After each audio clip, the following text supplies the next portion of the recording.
I'm walking to the bus stop right now, and as per usual, I'm running late.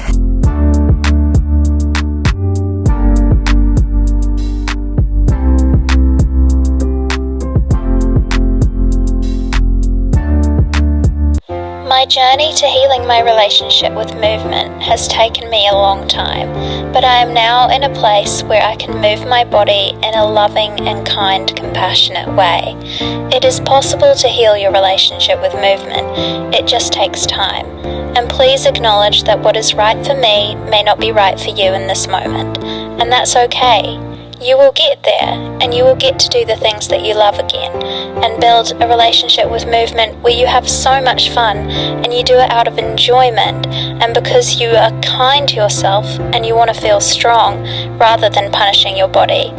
I always choose self-compassion over self-punishment now, and I only move in a way that makes me feel good. I just finished at the gym, and now I'm going to therapy, so that will be really nice.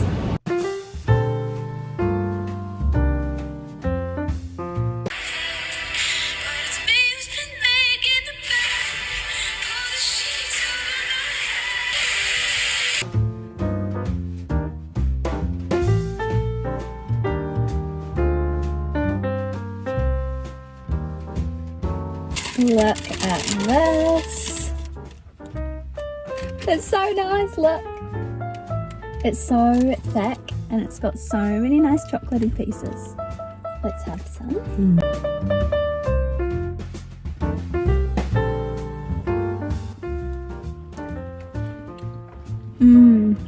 So good. We all deserve cookies and chocolate all the time.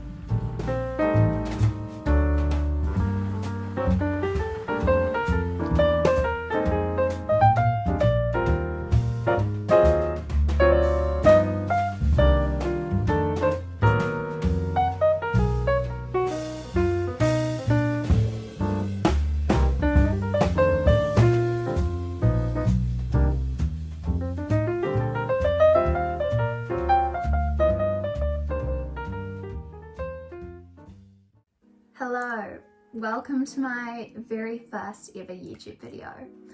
My name is Emily. If you don't know me already, I am at Emily Finds Freedom on Instagram. I'm 18 years old and I'm a girl in recovery from an eating disorder and mental illness, and I am advocating for mental health, and I like to spread self-love, self-care reminders and share my journey with you to finding freedom. But oh my goodness, I literally cannot believe I'm here. I'm actually recording a YouTube video. This has always been a dream of mine, and I always let fear of judgment hold me back from it. But now I'm not. I'm just letting go of the fear, and I'm feeling the fear and doing it anyway. And I'm just gonna be my authentic self and post a YouTube video. So I'm very excited. I thought to start off, I would do a little get to know me, say some facts about myself, and then I also put up a question poll on my Instagram account just asking you guys if you had any questions. It's probably going to be all over the place, like recovery, things about me, my life, like probably mainly recovery centered because that's what my account surrounds. I just thought it would be nice to finally sit down here. I'm in my bedroom right now, so excuse that. My bedside table's a little bit messy, but I did make my beds. Taylor Swift, of course. I don't even know how to get this started, and I'm very self-critical. Like, I've already tried filming this before, and then I've just been like, no, I cannot do this, like, no. And I think it's just because we're all critical of ourselves. Like, for some reason we overanalyze our behavior or how we look, or, you know, so many different things, and then we build it up in our mind to be such a big deal, and like, everyone's gonna notice that we look like this or that we said that. When in reality, everyone's in their own world. So, you know, I'm gonna focus on myself, and this is your reminder to focus on yourself too. Comparison is the thief of joy, and we just deserve to be happy. As I always say, feelings come and go like waves. One minute you might be surfing it, the next minute you might be coming down, but another wave will come again and you'll be surfing on top. Yeah. Okay, so the first question that I got was, how did you stop saying, I'll recover tomorrow, and actually commit to real recovery? Now, this one is really hard because I found myself getting to a point where I was fed up of my life and my eating disorder. And now I know that this may not be where other people are at, because eating disorders come in all shapes and sizes. Everyone's journey is completely different. And so, talking from my own personal experience, about a year or so before I committed to recovery, I quote unquote committed to recovery, when in reality I was in, I don't know how to pronounce it, like quasi recovery, where it's like you've got one foot in, but then the other foot's still in the eating disorder, and you're engaging in, trying to recover, but you're also engaging in all of your eating disorder compulsions and behaviors. So, you're not making any progress. So that's where I was stuck for a good year or so. Yeah, I told myself I was recovering, but I really wasn't. And I think in my head it was always like, oh, I'll just challenge that tomorrow, or I'll stop this behavior tomorrow. And when you are stuck in that loop, you're never actually going to recover, because every day you're going to say, I'll do it tomorrow.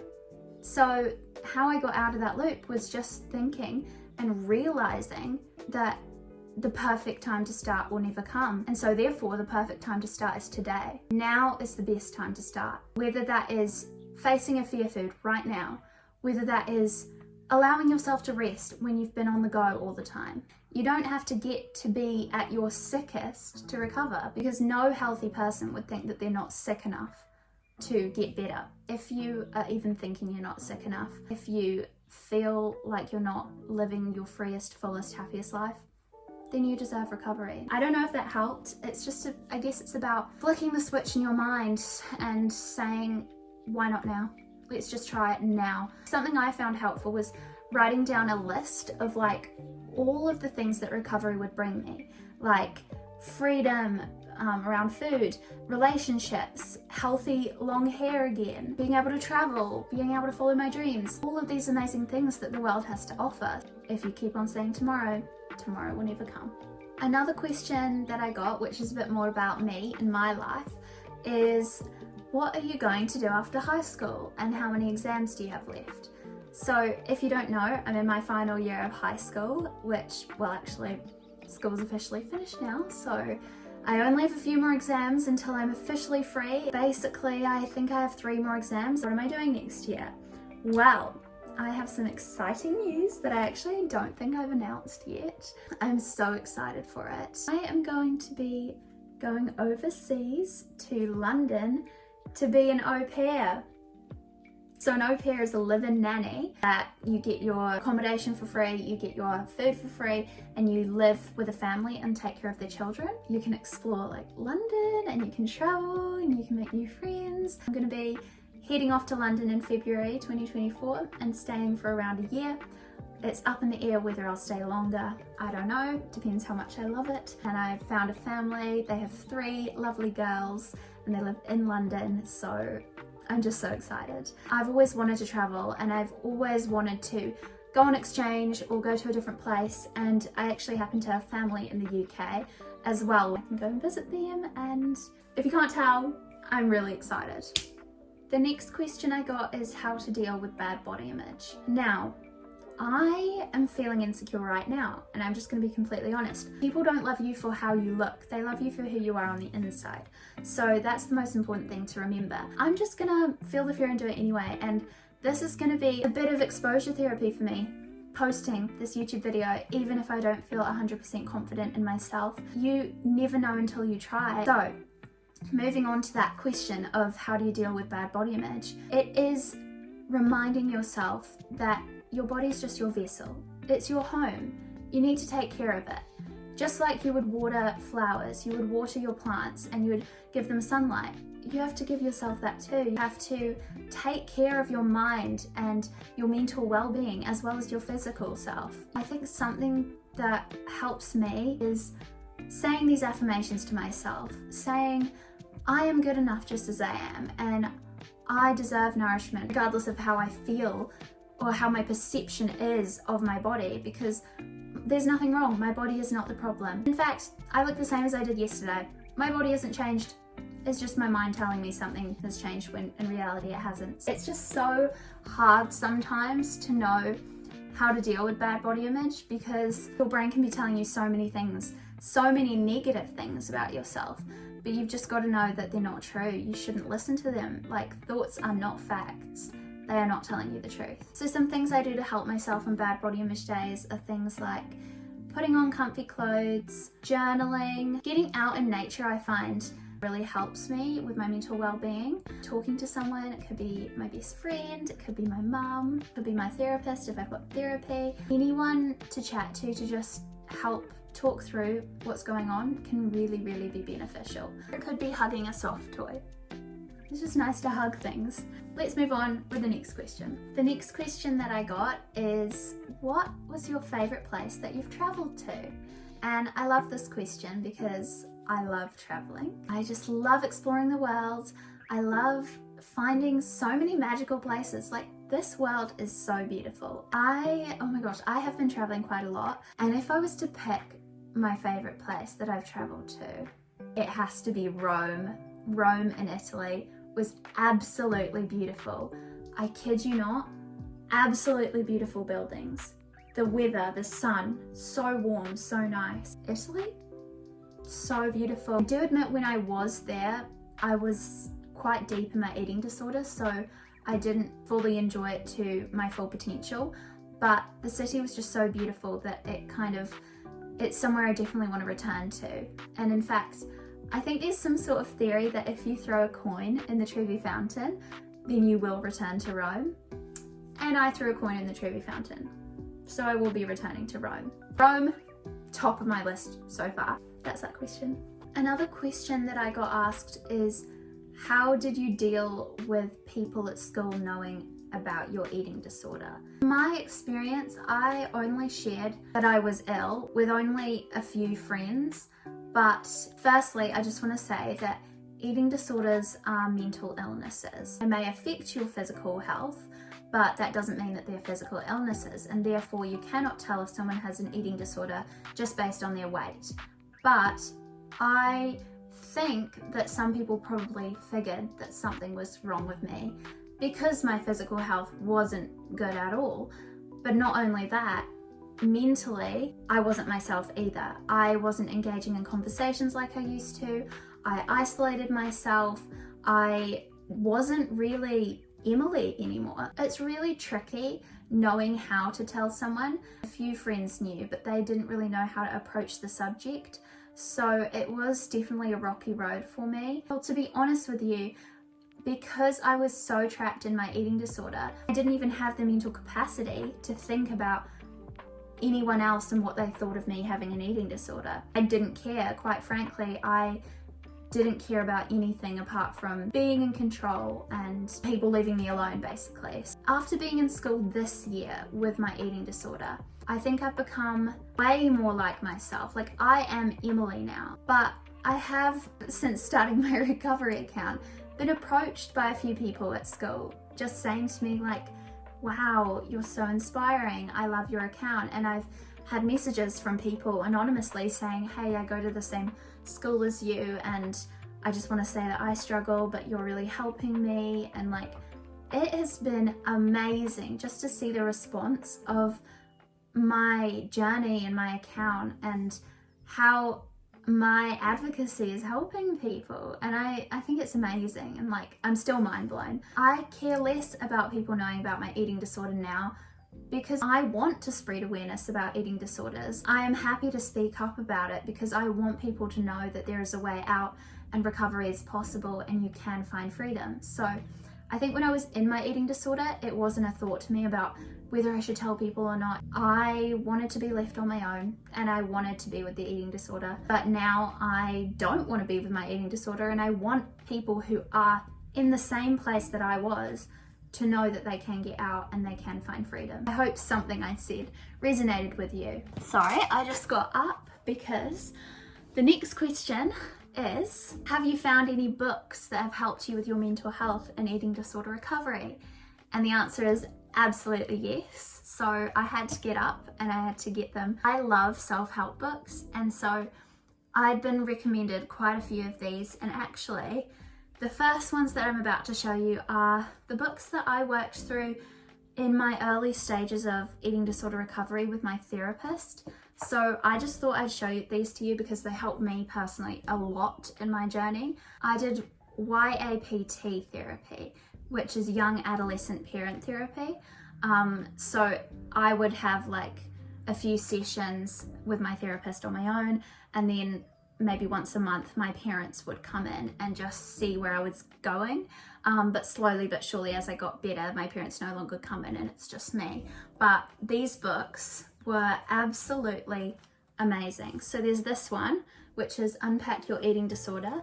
It is by Maria Gansey and Dr. Lindsay Atkins. And this book is so beneficial. It's a resource for adolescents suffering from anorexia nervosa specifically, which is the eating disorder that I suffered with. So if you're suffering with the same thing, I would recommend this book highly. It's really good. And it actually comes with a journal. So these two books come together, and this is a journal that you fill out alongside this. So this has exercises in it that you can write down in here.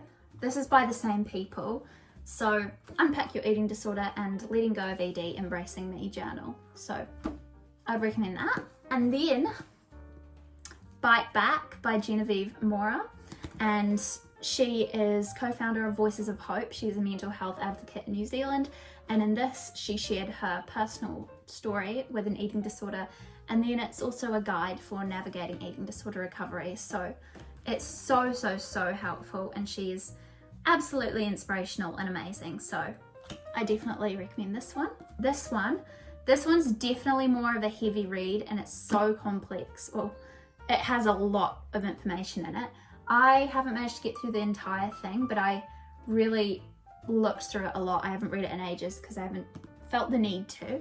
But this is Rehabilitate, Rewire, Recover by Tabitha Farrar, and it's an anorexia recovery from an adult's perspective with so much information, and I think it is a really valuable resource, so I would say this too.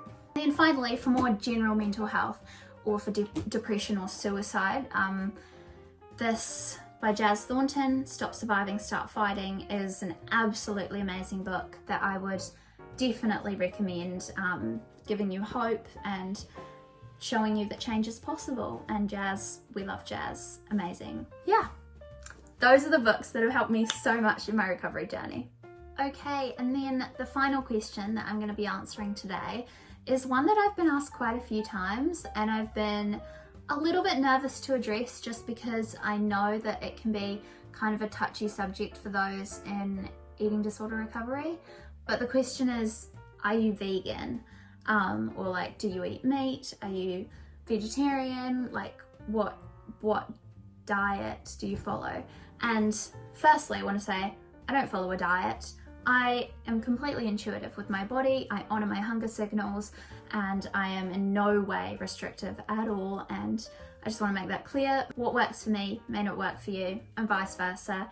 And also, if you're in a vulnerable spot in your recovery, you most likely need to wait until you're in a better place to make decisions about being vegan or vegetarian. But in my experience, I have been vegetarian for a couple of years now. I have been opting for plant-based options as frequently as I can within the last few years, but I think mainly in this time frame of the last 6 to 9 months or so, I have been plant-based. So I'm not vegan, I'm plant-based. And you would think that those two are very similar, and they kind of are, but in my books, being plant-based is less rigid than being vegan. Being plant-based to me means that I'm not putting a big label on it, and I'm just going with the flow. I don't eat meat, but I opt for plant-based milks, and I opt for plant-based things where I can, but I'm not going to miss out. I'm not going to miss out on dairy milk chocolate. I'm not going to miss out on gelato on the beach if it's not plant-based. I'm not missing out on the things that I love just because I am quote-unquote plant-based. This is just where I'm at in my journey. I would recommend for you to just see where you're at and know in your heart of hearts what is right for you at this point in time. Eat whatever you want. It doesn't matter. It doesn't affect anyone else. But yeah, I cannot believe I've filmed my first YouTube video. Thank you so much for listening and tuning in, and let me know what you think of it and message me on @EmilyFindsFreedom, and I will see you in another video. I'm so excited to come up with so many more creative ways of making videos in the future. It is such a passion of mine. I am sending so much love. If you know me, you know that this is my signature move. Bye. You are amazing.